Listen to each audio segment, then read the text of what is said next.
Good evening, everybody. Welcome to Georgia Bean Prepper. I'm your host, Georgia Bean Prepper. Call me Butterbean. Tonight's video, I won't say show, is going to be on the subject of lighting in a SHTF situation. Now, we got several different kinds of lighting. You know, it just all depends on what your preference is and what you have available. Now, keep this stuff to the side right here. We're gonna talk supplies. I'd like to give a shout out to my first subscriber, Slingshot, and my second subscriber, Oil Can. Couple old fellow truck drivers just trying to make $1. All right, folks, let's get serious here. Now, we've been going through a lot. This country's been having troubles, and troubles is what we don't want none of. We don't want no troubles, but we're going to have them. Now, y'all can see I'm sitting on the porch. I've got the porch light on, so that way it'd be some light. I didn't want to be in the house and it'd be super bright because I wanted y'all to kind of have an idea what's going on. Let's talk about things you can have around the house for lighting. All right. To start off with, there's no need in anybody not having the world's cheapest light source that runs off a battery, not wired to the grid in their possession. And that would be one of these right here. It's a light. It's convenient. It's a light switch. It's got 2 little magnets. On the back, it's got the holes that you can hang on the wall. And it's even got the little sticky stuff that's Velcro already on it. Already on it. There's no reason why you shouldn't have one of these in every closet, every room. Have it, if you don't do nothing but stick it on the side of your nightstand next to your bed. This is the most economical way that you can light in a SHTF situation, and you can tote it around with you. Put one of these in the glove box of your car, put it under the seat.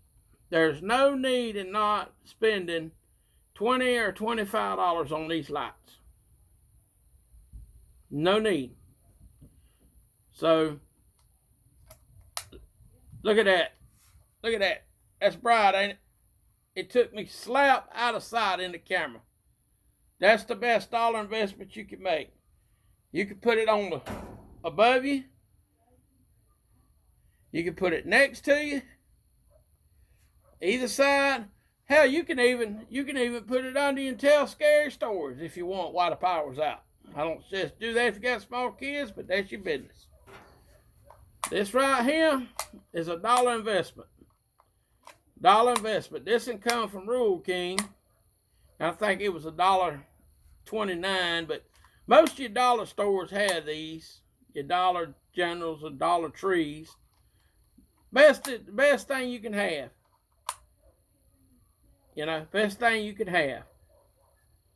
Break down on the side of the road. Got to change the tire. Got magnets that'll stick right to your car while you change your tire. Might save your life. Might let somebody see you. Best thing you have for SHTF situation. All right. We're going to go to the next thing. These are a little more expensive. I bought this and at a truck stop. They were $10. Runs off 4 AA batteries. You can't beat it. You can't beat it. It's got the light on it. It's got the handles to hang. This in here, it's got the little spotlight if you want to hold it like that. Say you trying to get somewhere and try not to burn your batteries out with the big light. You can lose the little light. Look at that. If you're lost in the woods, let's just say that you're in a house and you take one of these in the bathtub and a tornado hits the house, you hold on to this for dear life, because somebody will see this flashing in that pile, strobing, and it will draw their attention. There's no reason not to have lighting on standby that don't require the grid. I appreciate, see, that thing's magnetic. It's sticking to this little table right here. I appreciate what the guys at the power company do, but they're not miracle workers. They can't stop bad weather. They can't put power through lines that's on the ground. So we got to do what we got to do. That's the thing. Now, this right here is a headlight. Everybody's seen a headlight.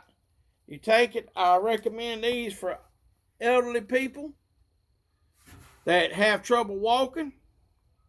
They can put it on their head. They can clip it to the front of their shirt, so they got both hands to hold on when they're walking down a hall, because everybody knows as the lighting changes, your depth perception changes. There's no reason. There again, you got the amber light, the red light, and you got that light, and then you got the brighter light.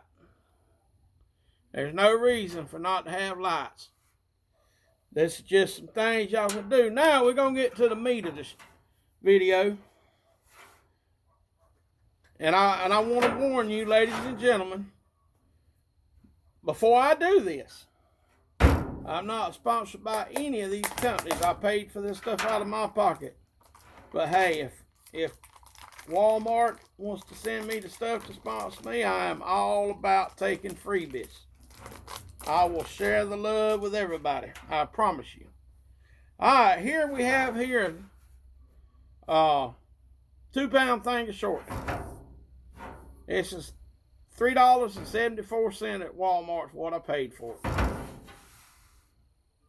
And let me tell you, folks. Let me go on and tell you up front. You ain't got to use the good stuff for this. You're not cooking with it, but you can cook with it now. After you use it for what I'm fixing to show you, that you're not going to ruin the whole thing by doing it.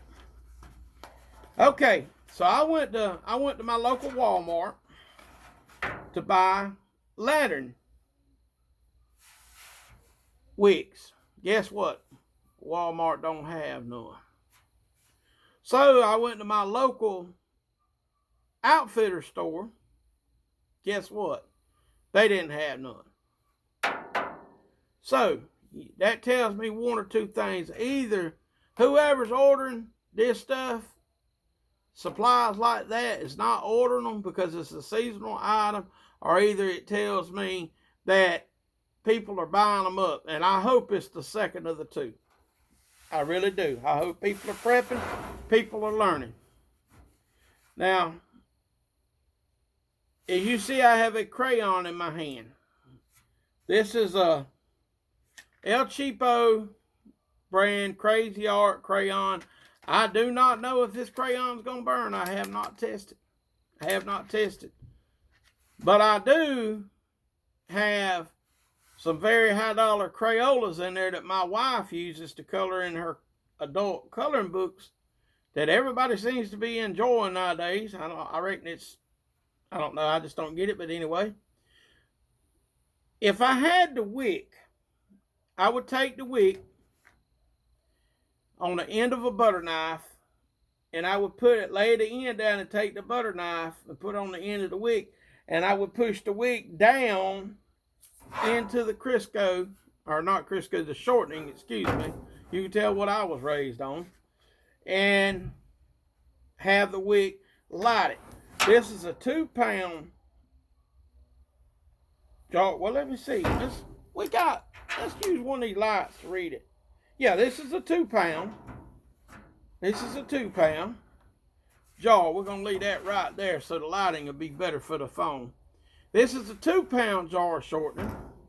Now, if this was a 3-pound and I had a wick, I could light that wick into this shortening and it will burn for 72 days. A 3-pound of shortening, like you see here, will burn for 72 days. It will emit enough heat that if you was in the dire straits and needed to cook with it, this is what you do. You take a pot and put on this side, a pot put on this side, turned upside down, that's slightly higher than your can of shortening, and set a bigger pot on top with water, and it will boil water. I'm going to do a water purification test in a video, and I am going to use shortening. But tonight we're talking about emergency lighting. Okay, 72 days is what a 3-can pan will burn with a wick. So, if you put it out in the daylight, you're going to prolong your usage. Sound about right? Does to me. So, here I have the strikey, as I call it. They got these at all your dollar stores. So, now we're fixing to see if this ultra cheap crayon will burn. Get the wax melting.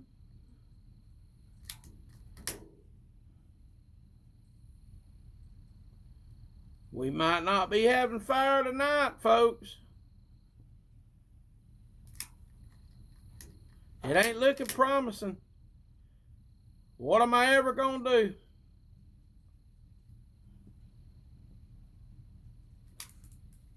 That wax is just a little bit hot on that finger. I'm not gonna lie to nobody.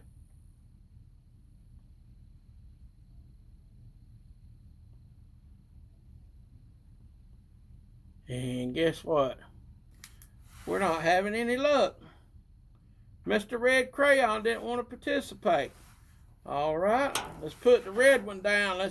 And color has no bearing on it. These are just ultimately cheap crayon. Let's see if the blue. Well, that's nice to know they won't burn, ain't it? Good thing I got all these alternative sources of light available. The paper's not even wanting to burn.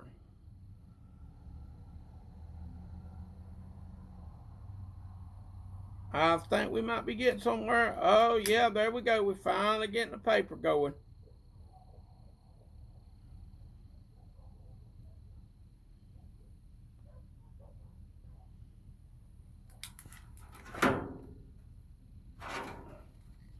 Look at that. The paper's not wanting to burn with the wax. Let's see. We got a fire. We got a fire. Oh, yeah, we have a fire. Houston, we have a fire. And we are pushing the fire down to the Crisco, or to the shortening. All right, we have a fire going, but I tell you what we're going to do. We're going to help it speed up a little bit. We got it in there.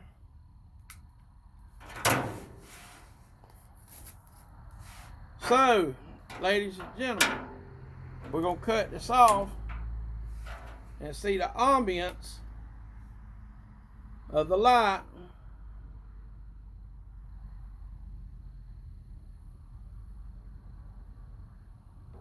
Is in there. So we tell you what we're going to do. We're going to put Mr. Red Crayon down in here with Mr. Blue Crayon. I don't want the blue one to be left out.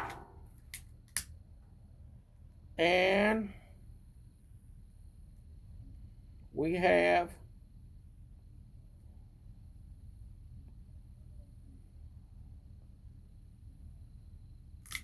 look at that. I'm not even going to like that red one. Look at that, folks. That is a crayon. That is a crayon burning. This is a 8-pack of crayon. If that crayon burns for 1 hour, you'll have 8 hours of light for 97 cents. That's a good flame. That's a hot flame. That is a hot flame. So check that out. I didn't have no wick. Let's just say I had wicks, and let's just say I used my last one. Everybody that's got kids has probably got crayons in the house, and you probably got a can of cooking oil. Now, I would set this in a metal pan if I was going to keep it in the house. And like that. Look at that. Ain't that wonderful? It is pulling that wax to the top and burn it. Ain't that something? Man, that's a lot of light. It sure is. Man, we could listen. I could cut my porch light off and sit out here and do it. And ladies and gentlemen, let me tell you something. That is slow burning. That is slow burning. I will get some wicks. I'm gonna go in the house and get online and order some, and I'll come back and do a wick video. But the biggest thing is to have lights, regardless of the source. Regardless of the source. But let me tell you something. You can take this. You can take this right here and set it in your bathroom sink. And if you had a swimming pool, you could tote water in to flush your toilet in a time of need. Or if you got a creek nearby, you can go get some creek water. But I just wanted y'all to see that little demonstration of the light. Let me see if I can put this out now. Don't want to waste my supplies. Let's just say I had put it out and went to bed. Got up the next morning, look, it lit right back up. Lit right back up, everybody. But this has been Georgia Bean Prepper. I want to thank everybody that's tuning them in. Leave me some comments. I will read the comments, good, bad, or indifferent. All this is new to me as far as the technology thing. But I've done an introduction video, and this is my first actual video right here on this. But my next video, if everything works out on my next video, I will be concentrating on the use of alternative ways to cook your food without power, without the grid, without propane, on wood. I will show you what I had built at my local welding shop, and I have got a device that you can burn any kind of wood in to cook, that you can cook directly on this device or use a pan. It's coming up in the next video. It's going to be talking about the ability to feed your family in a SHTF situation using what you can find around your yard as far as materials. Everybody's got a neighbor that's got a pine tree, or, you know, some kind of tree that's got wood. If it's wintertime, most of your trees are in dormant, you can burn them. But this has been Georgia Bean Prepper. Shout out to my boy Slingshot Oil Can. I look to get one of my other buddies to subscribe. And y'all have a good evening. And we're going to kill the light now. And it's out. We're going to let it sit here and cool off before we put this lid on it to protect it from the elements. Appreciate y'all turning in. Looking forward to doing these videos. And y'all can see that we don't have no high production video crew. I'm doing it all right here on the porch, doing it myself. So y'all have a good night. God bless.